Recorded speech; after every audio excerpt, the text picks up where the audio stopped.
I want to tell you something that might just change the way that you see yourself. That rage that you feel when your baby won't stop crying, that white hot flash that makes you clench your fists and grit your teeth, and that genuinely scares yourself with what you're capable of, that feeling doesn't mean that you're broken. It doesn't mean that you're a bad father. It means that you are a human being with a brain that was built in layers. And sometimes the wrong layer takes over.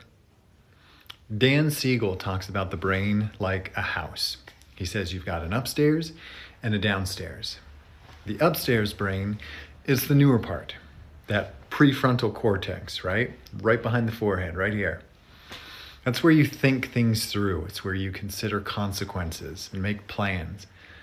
That's the part that actually knows that your baby isn't doing what it's doing just to hurt you. The part that can take a breath and choose patience. When you're operating from upstairs, you're the dad you want to be, okay? The downstairs brain, it's a little bit older, ancient, actually. This is the brain stem, right? The brain stem, it's the limbic system, the amygdala. It doesn't think, it reacts.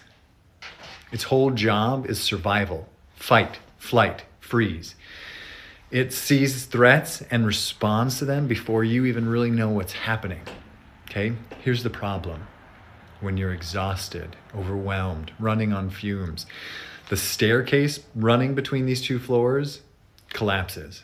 The upstairs goes dark, and the downstairs takes over completely. That night, for me on the carpet, my upstairs brain was offline. I wasn't thinking about how much I loved my daughter.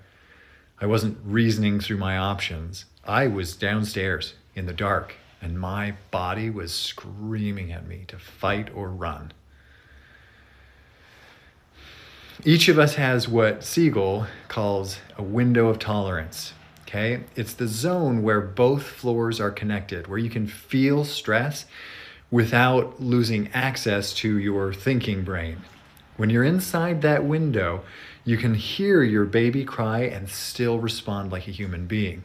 You can feel the heat rising and choose what to do with it.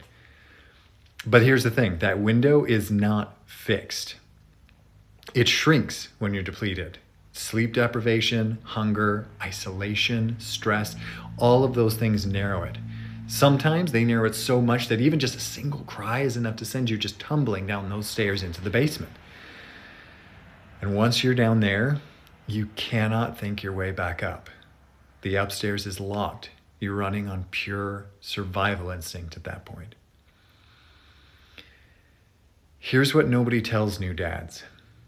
Your downstairs brain can't tell the difference between a crying baby and a genuine threat.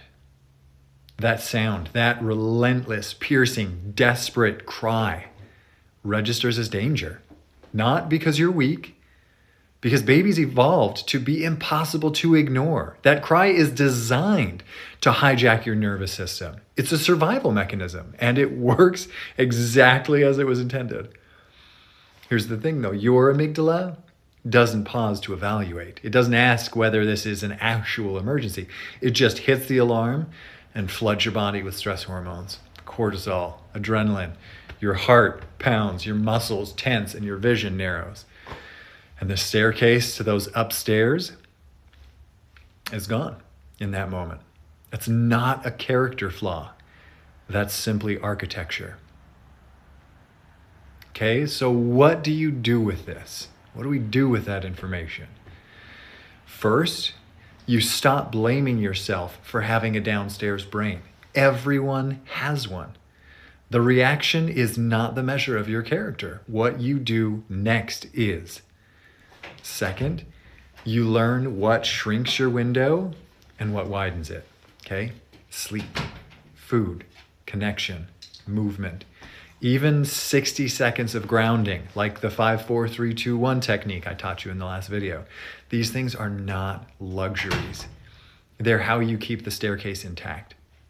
Number 3, you start noticing the early warning signs. That tight jaw, right? That shallow breathing, the heat creeping up your neck. Those are signals that you are approaching the edge of your window. The earlier you can catch those, the better your chances are of staying upstairs, or at least getting back there faster, right? You cannot stop your brain from being built this way, but you can learn to recognize when you're heading downstairs and give yourself a fighting chance to climb back up. Now, I studied with Dan Siegel, and I've read his books, I've sat in his lectures, learned his frameworks, and you know what struck me the most? It's that even he, a psychiatrist, right, who has spent his career mapping the brain, talks about losing his own upstairs with his kids. Everyone does.